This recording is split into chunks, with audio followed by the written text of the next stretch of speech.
Aloha, friends. This is Jim Nance coming to you from Hawaii.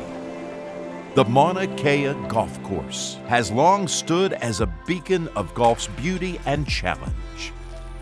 In 1964, the legendary Robert Trent Jones Jr.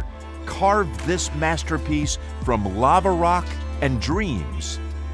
And now, that legacy comes full circle with the guiding hand of Robert Trent Jones Jr.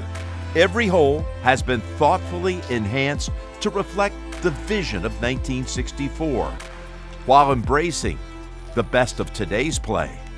Out with the old Bermuda grass, in with the resilient, lush, platinum seashore paspalum, chosen for its beauty, its sustainability.